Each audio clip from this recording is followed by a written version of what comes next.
Hey guys, you're back with Juzzy, and today we're going to look at installing the Honda genuine accessory socket to allow your Rebel 500, at least the Rebel 500, I'm not sure about other Honda Rebels, but to allow the Honda Rebel to have a USB accessory socket so that then you can use something like this to charge and mount your mobile phone. Now, this is the part number for the genuine Honda accessory socket for what I believe is the 2021 model onwards. Now, just to be crystal clear, from my readings online, the 2021 Honda Rebel has an accessory socket that is located in the factory wiring loom, which is actually underneath the speedometer. If it's prior to that, I believe, but I'm not sure, but I believe prior to 21, you have to undo this in order to get to a plug. But this install only applies to bare minimum the 21 model, definitely 22.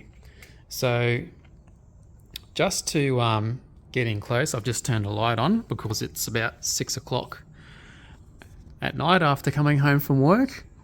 When you look at this array of cables here, you'll see that on your bike there is a rubber sort of strap to hold these cables together.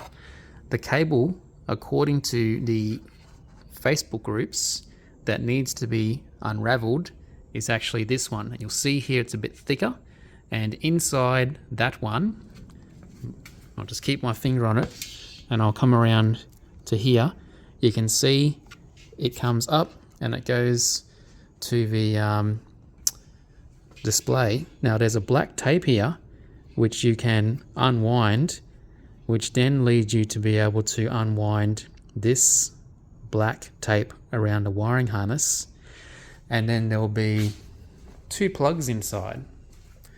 Now, when you open the genuine Honda accessory box, inside you get a 12 volt 3 amp accessory socket. So it's like a cigarette lighter socket that you get in your car.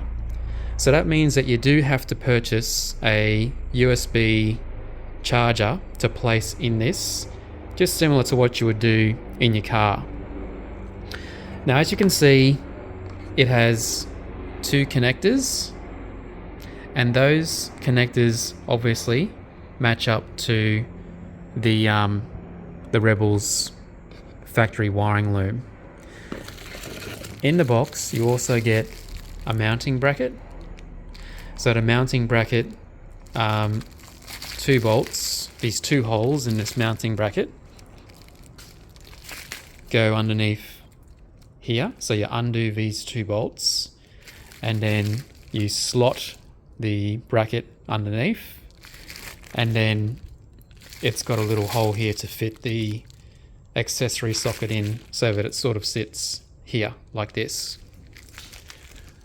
In a moment I'll take it out of the bag and I'll show you what it looks like when this is all together.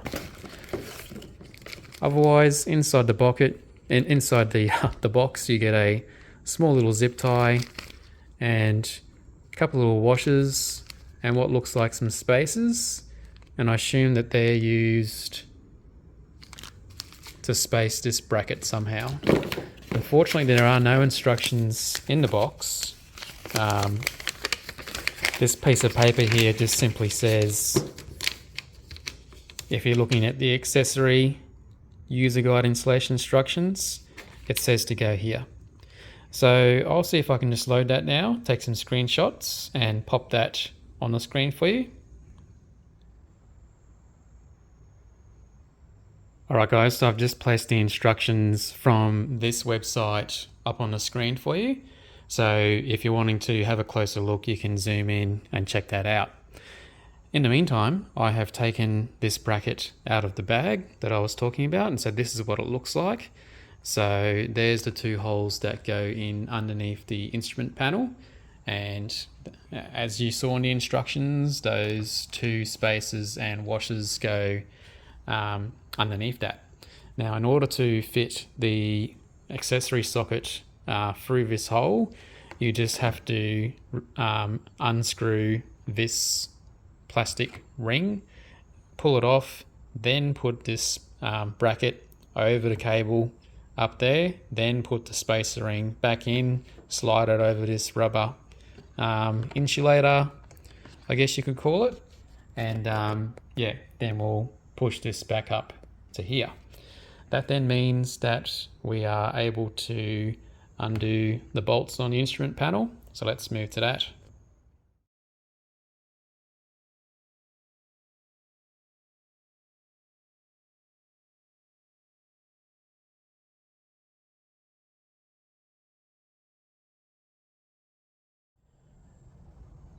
Alright guys, so as per my previous videos, I've advised that when you try to do some of these bolts undone on the bike, they can be done up relatively tough. And a few comments I'd seen is that people just couldn't undo these two ones here. Now, even with this leveraged Allen key tool, which I believe it's a 5mm, I had to pull that pretty tight to undo both of them, but they did come undone. So I would have found that super hard to do if I was just using a conventional cheapy Allen key by itself. And yeah, it might have been pretty hard as well, even if you had a T-piece one, because you really do need leverage on it. If you're having some difficulty and you've only got a single Allen key, what you can try doing is putting a spanner around it to give you some leverage to open the Allen key up. Just a suggestion, if you don't actually have something like this, or even better, a 5mm hex which could connect to a impact wrench, which would take it off super easy. So I'm just going to wind these two out now and then just try and fit the bracket in underneath. Alright, so the next step has been completed. I've removed those two bolts, and so therefore the instrument panel is a little bit loose. It's got a round sort of ring clip that goes underneath to hold it around the handlebars, so it's not going to fall out anywhere. The next step, according to the instructions, is to remove this rubber band. So I'll do that now, and then it says to undo the tape. Now I can't see on this side any breakages in this wrap. The only way to undo the tape just seems to be from here. So I'm just going to undo that tape and start winding it back until I get to the plugs from the wiring loom. So I've just probably undone around 5 loops of this black tape here and brought it back, and as you can see, what it ends up looking like, I'll just try and focus, is like this. So you do end up coming to the end where then this tape is actually exposed so that you can then start unwinding this tape. So it's a little bit of a mission to undo the tapes, but I'm now going to start trying to unwind this tape back to get to the exposed plugs. So as you can see here, I have been unwinding this, I'm not sure what this tape's called, let's call it carbon tape. I've been unwinding this tape, and just as I got to the point where you would be underneath the bar, so I've gone round and round and round several times. As you can see, that's how long it is. It's probably about 45 odd centimeters, I'd say, of tape. You finally get to these two plugs. So these two plugs are sort of tucked back in underneath this, like this, and you just have to keep winding until you get enough, and then you can start pulling it out, so you don't have to keep going way back underneath here. So now that I've got those two out, I can now plug in the bracket and then plug in these two bullet connectors. So as you can see, you've got your round bullet connector there, female, and then you've got the male one there, which will correspond to the genuine accessory. In the instructions it says that before you go and tighten up this bottleneck part on the clamp, there is a little slot you'll see there at the tip of my thumb, in which the bracket has a little slot to make sure that it all keeps in place. So if you rotate it till you get to that slot, then you can start tightening this down to make sure it all stays secure. When I've installed that at that slot, when I turn it over, if you're looking at it in this position, the writing for 12 volt 3 amp max is facing to the right side of these two holes. So when this gets installed onto here, what would you call that? This part is facing towards the front, according to the way I've got it from factory. All right, so the next step, according to the instructions, is to, you can place it just sort of here, like I have. Now, what you'll notice is that when I've done this install video, I haven't taken the negative terminal off the battery. I strongly recommend that you make sure that you don't have the key in the bike. So therefore the bike is off, make sure you've got no power on. If you're not going to go to the trouble of disconnecting the negative, then you need to make sure the bike is off. You want to make sure that when you are connecting these bullet plugs, that you don't have the bike on, so that you short it somehow and blow a fuse. So make sure the bike's off if you're not going to disconnect the negative. I then fed the cable from the accessory loom underneath the handlebars, and then I just connected the plugs in, male to female, female to male, and just made sure that they were seated in nice and snug. The next part, according to the instructions, is to put the tape back. So I'll now slowly keep trying to wind this tape back to make it look like factory. After I wind that tape back on, the electrical tape that was here, in winding that off, there's no way you could wind that back on. You need to put brand new black electrical tape, and just make sure that you then put that a little bit down so it covers this tape, so that if either one works loose, you've still got coverage over these wires. It shouldn't matter too much because it's covered by this instrument meter, but better be safe than sorry. Great, so that's now been taped back up. I've put the electrical tape over so that both the carbon tape and the grommet side of the instrument cluster is well insulated. So now I'm moving to the next step.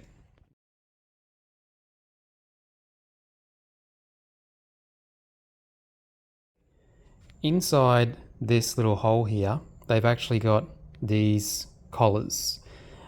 In the instruction manual, it says to save, and what they're intending to say is that you don't need to reuse this. So in the manual, save means keep it, put it in a bag somewhere.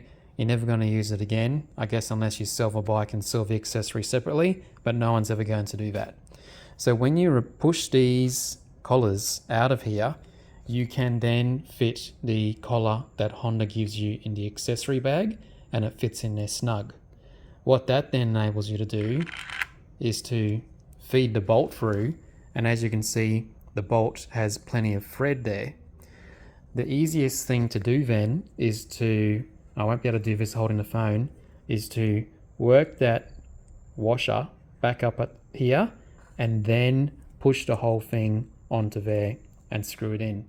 What makes it difficult is that you've actually got to do two at one time. So you need to put the washers in underneath the bolts and then sort of hold it in a way that you feed it through, and then have your Allen key handy so that you can start tightening that down. So I'm going to give that a shot now, and let's see what the end result looks like. Okay, so that works perfect, and as you can see, this is what the end result looks like. As you can see, let me just try and focus. You can just make out the washer. So the order is, you've got the bracket, then the little silver washer that comes in the kit, then you've got the actual plastic instrument panel, then you've got a you've got the silver collar that comes in the kit, and then you've got the bolt. Takes a little bit to line up the thread for some reason, but yep, it worked.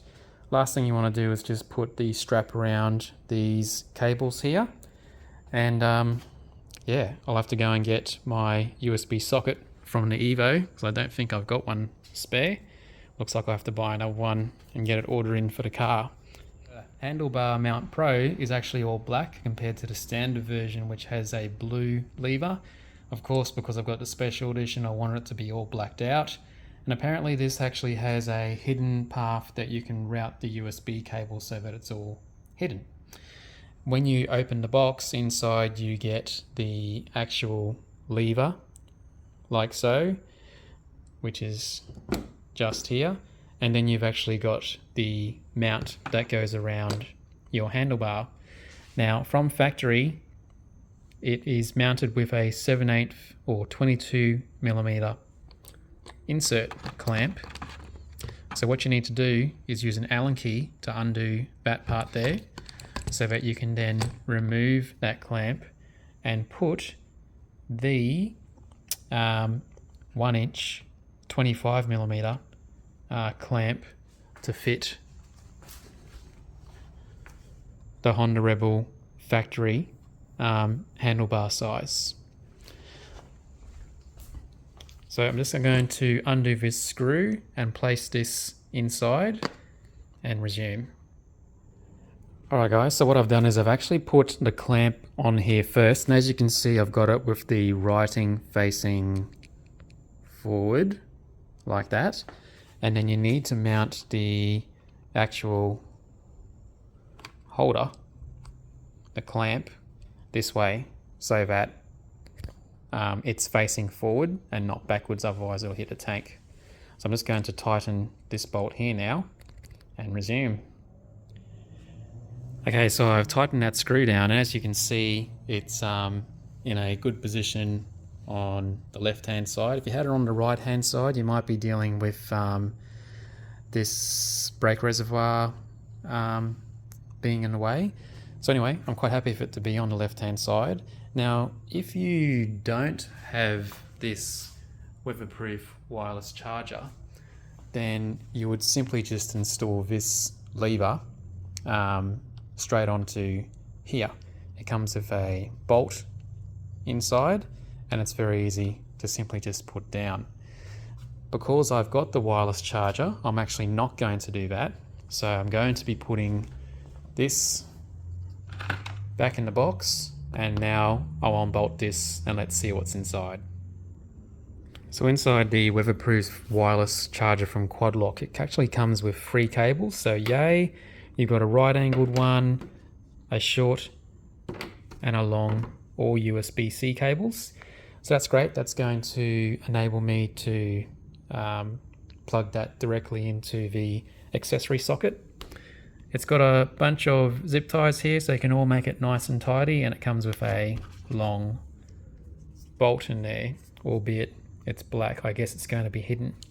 Inside it's got this little piece of cardboard over it for who knows what reason, but as you can see it's got the proprietary Quadlock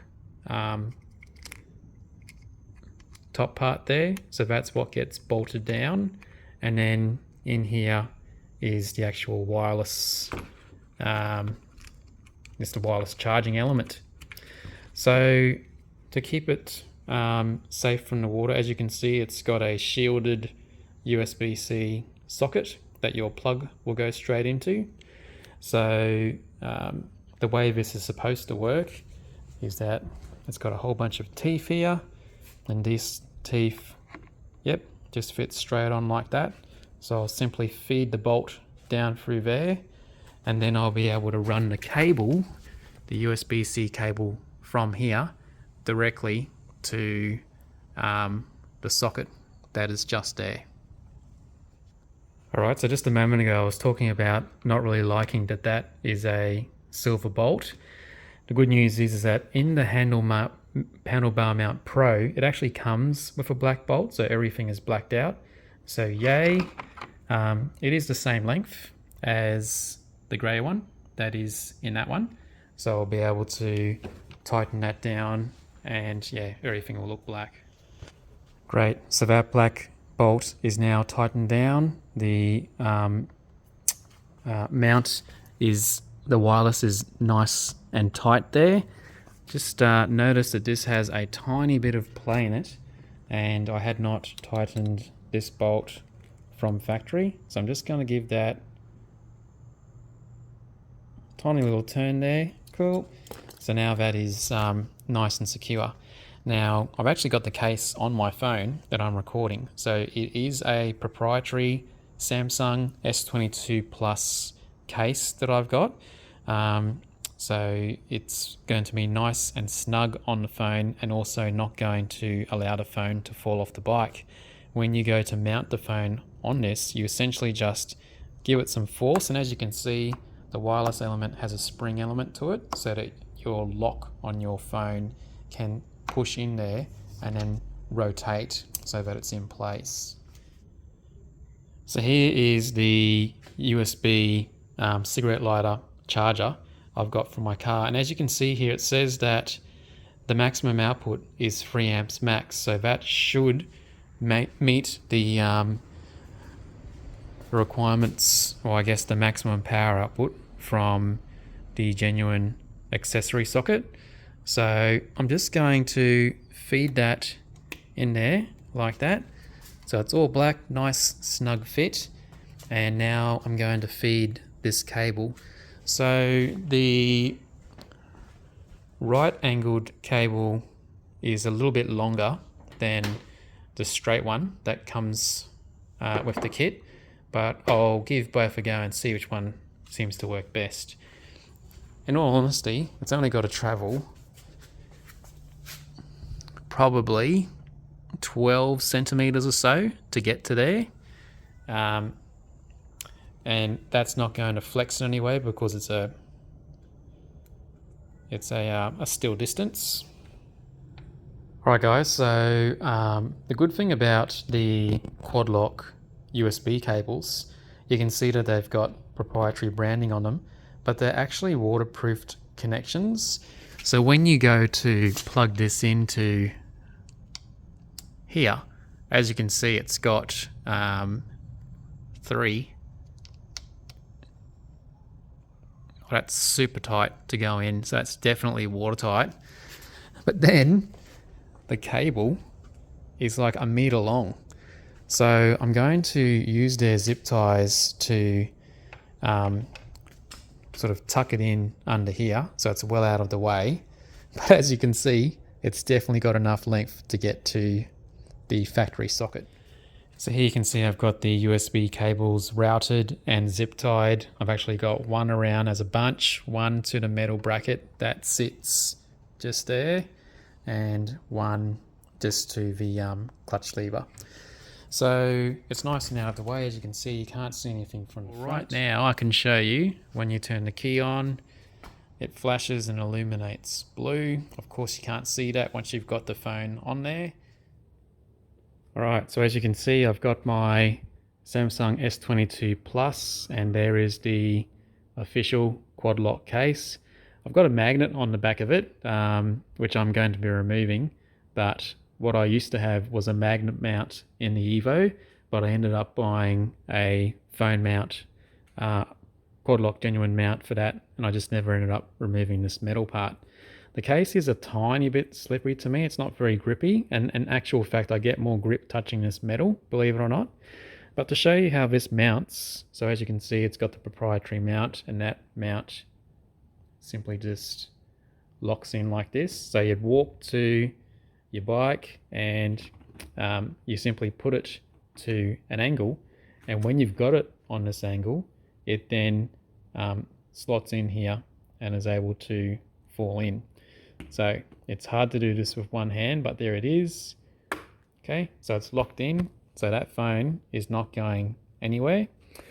And the moment of truth, so I'm not quite sure about iPhone users, but if you go into settings and you go to search, you'll see here that you can type in battery, and then under battery you can go to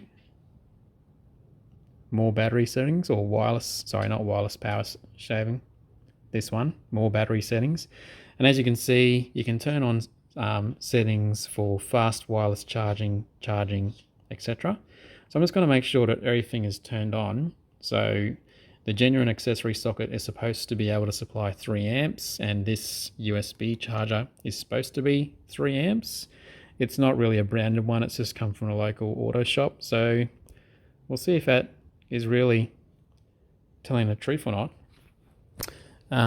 So I don't know if the bike actually allows charging, but as you can see, no, it came up there with the charging signal. So up on the top, it's showing 66%. And there you go. It says on the screen, fast wireless charging. So it is charging.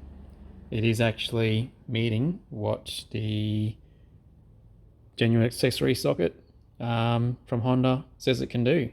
So that's fantastic. So here's what it looks like.